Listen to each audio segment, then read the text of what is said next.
Most people go through their entire lives feeling like something about them is fundamentally different. Not broken exactly, but different. Like they are tuned to a frequency that nobody else around them can quite hear. They feel too much. They sense things before they happen. They walk into a room and instantly know things about people that those people have never spoken out loud. And for years, sometimes decades, they carry this gift like a burden, wondering why the world feels so loud, so heavy, so relentlessly intense, when everyone else seems to move through it so effortlessly. If that sounds like you, there is a reason. And it is not a flaw. It is not anxiety. It is not oversensitivity. It is something far more rare, far more ancient, and far more powerful than any of those labels could ever capture. You may be a Heyoka Empath. And if you are, everything you have ever struggled to explain about yourself is about to finally make sense. The Heyoka Empath is not simply someone who feels deeply. Every empath feels deeply. The Heyoka is something categorically different.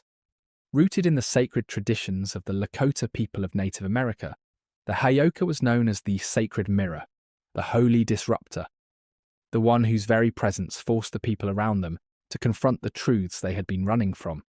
The Heyoka did not heal by comforting. They healed by reflecting, by showing people, sometimes gently and sometimes with startling bluntness, exactly what they needed to see about themselves. This is not a personality type. This is a spiritual function. And if you carry it, you have always known, on some level, that you are here for something that goes far beyond the ordinary. Here are the 7 signs that you are a Heyoka Empath, the rarest and most powerful empathic type in existence. Point 1. You feel other people's emotions before they speak them. Most people learn how someone is feeling by listening to what they say. You do not have that luxury, or rather, you do not have that limitation. By the time someone opens their mouth to tell you how they are doing, you already know. Not because you are guessing, not because you are reading body language, though you do that too, almost without thinking, but because their emotional state arrives in your body like a signal, before their words ever do. You walk into a room where an argument happened hours ago, and you feel the residue of it in the air like a physical weight. You sit across from someone who is smiling and laughing, and telling you everything is fine, and somewhere in your chest you feel their grief like it is your own. This is not imagination. This is not projection. This is your nervous system operating on a level of sensitivity that most people simply do not have access to. You are picking up on the electromagnetic field of human emotion, the energetic signature that every person broadcasts whether they intend to or not. And your system receives that signal with a clarity and a precision that can feel overwhelming, especially in crowded spaces or in the presence of someone carrying significant emotional pain. The gift of this is that you are never deceived for long.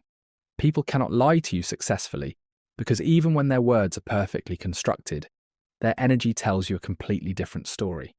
You know when someone means what they say and when they are performing. You know when love is genuine and when it is conditional.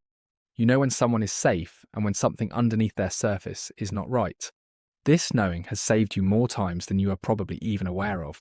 The burden of it is that you cannot turn it off. There is no switch. There is no moment where you get to simply be in a room full of people and feel nothing but your own emotions. You are always receiving, always processing, always carrying a portion of what everyone around you is feeling, whether you chose to or not. Learning to distinguish what is yours from what belongs to someone else is one of the most important and most difficult pieces of work a Heyoka Empath will ever do.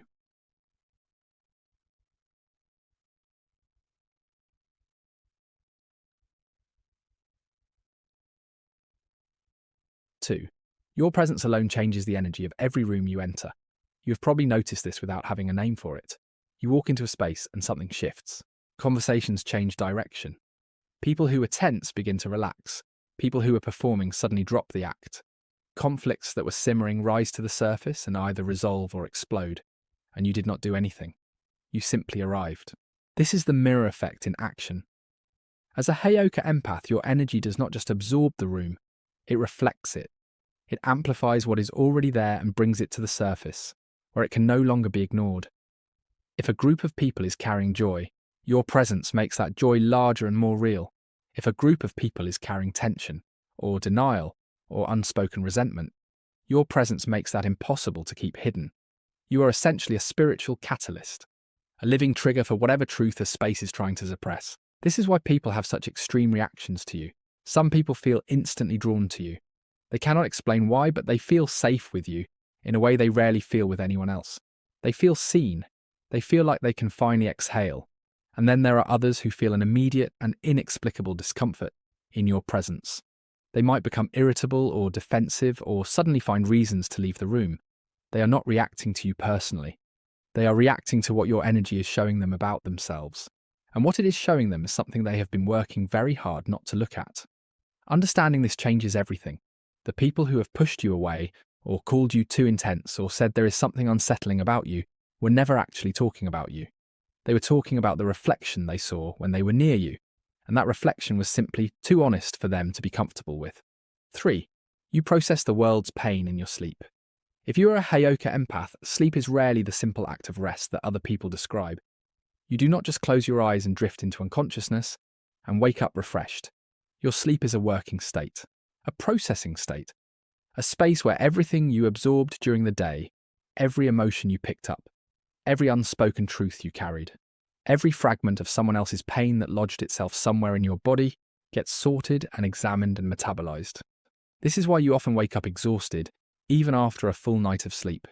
Your body rested, but your consciousness was working through the night. And it is also why you frequently wake up with sudden clarity about situations that felt completely overwhelming when you went to bed. You did not figure it out consciously. Your deeper mind did the work while you slept and handed you the answer in the morning, like a gift left on your doorstep. Your dreams are not random. They are not simply the brain processing sensory data the way scientists sometimes describe it. Your dreams are rich and symbolic, and often prophetic. You dream about people before significant things happen in their lives. You dream about situations that later unfold almost exactly as you saw them. You wake up with a powerful urge to reach out to someone specific, and when you do, you discover they were in the middle of a crisis at exactly the moment you dreamed about them. This is not coincidence. This is your Heyoka gift operating at its deepest and most expansive level. You are not just an empath who feels. You are a spiritual processor who works through the night to bring light to what the waking world cannot yet see.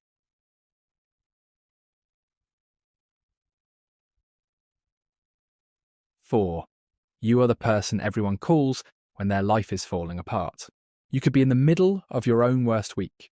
You could be barely holding yourself together, running on no sleep, dealing with more than any one person should have to carry. And your phone will still ring. And it will be someone who needs you. And something in you, something that does not consult your exhaustion or your own unmet needs, will answer, will show up, will find a way to offer exactly what that person needs in that moment. This is one of the most defining and most exhausting characteristics of the Heyoka Empath. You're not just someone people trust. You are someone people instinctively seek out when everything else has failed. When they have already talked to their friends and their family and their therapist, and none of it has touched the real thing. They come to you because somehow they know, without being able to articulate it, that you will see what everyone else missed, that you will say the thing that actually lands, that you will not just comfort them, but actually move something inside them that has been stuck. And you do, every time, not because you try harder than other people, but because your perception goes deeper. You do not hear the story they are telling you. You hear the story underneath the story. You feel the wound beneath the wound. And from that place of genuine depth, you offer something that no amount of well-intentioned advice could ever replicate. You offer real contact, soul to soul. And people feel it even if they cannot name it. The cost of this is real, and it deserves to be acknowledged. You give so much of yourself to others that there are entire seasons of your life where you have nothing left for yourself, where your own dreams and your own healing and your own needs sit quietly in the corner, waiting for a moment of your attention that never quite arrives. Learning to be as present for yourself as you are for everyone else is not selfish. For a Heyoka Empath, it is survival.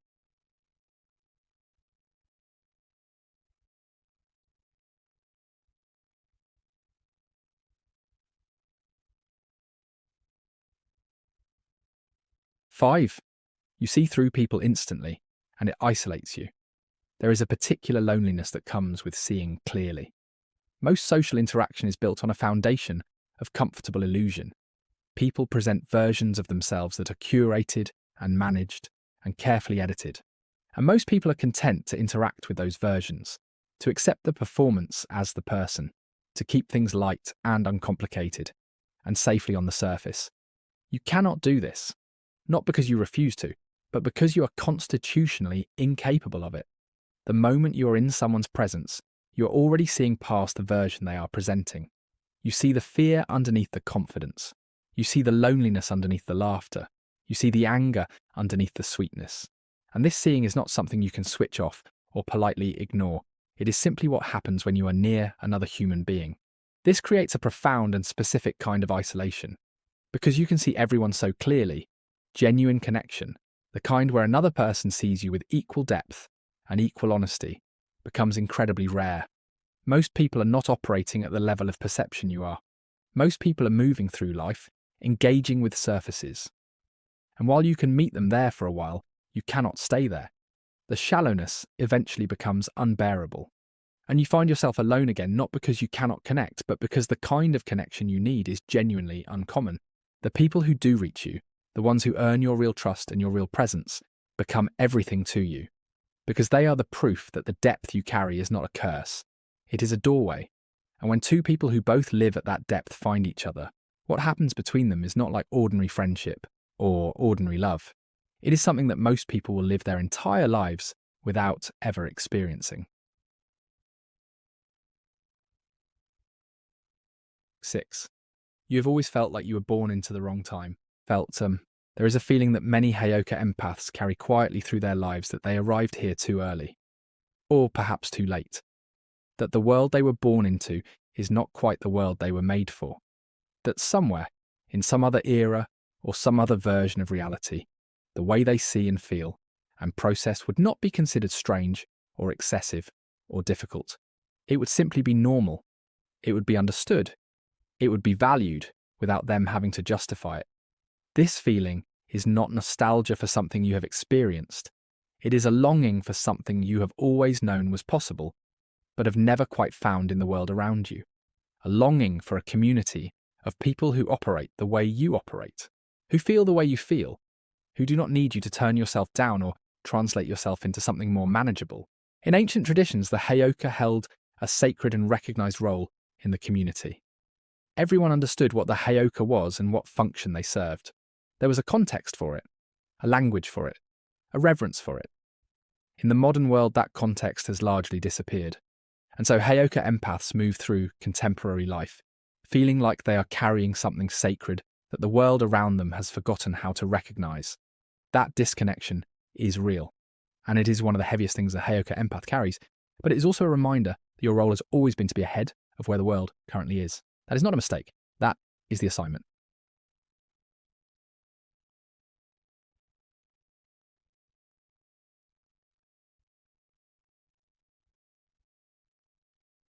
E7. Your emotional intensity is your greatest gift and your greatest challenge. Everything you feel completely. There is no halfway for you, no mild interest, no vague concern, no casual affection. When you love someone, you love them with a totality that can feel overwhelming to people who have never been loved that way before. When you grieve from a depth that frightens people who have only ever lived on the surface of their own emotions. When you are passionate about something, you pursue it with an intensity that looks to others like obsession, but feels to you like simply being alive. This intensity is the engine of everything extraordinary about you. It is what makes you capable of genuine healing. It is what makes your presence transformative. It is what allows you to go to the places in human experience that most people cannot reach and bring something back from there that actually helps. Your intensity is not too much. It has never been too much. It has only ever been too much for people who are not ready to feel that deeply themselves. But living at this level of intensity, without the right understanding of what you are and what you carry, is genuinely difficult. Without that understanding, you interpret your sensitivity as weakness. You apologize for your depth. You try to shrink yourself into something more acceptable and wonder why you feel like you are slowly disappearing. With that understanding, everything changes. You stop trying to turn down the volume on something that was never meant to be quiet. You start learning how to channel it, how to protect it, how to offer it only to the people and the purposes that are worthy of it. You are not too sensitive for this world. This world is not yet sensitive enough for you. And that is not your failure, that is your frontier. You are here to expand what is possible, to reflect what is true, to heal what is broken simply by having the courage to feel it fully and remain standing. You are a Heyoka Empath. And now that you know what that means, nothing about your life will ever look quite the same again.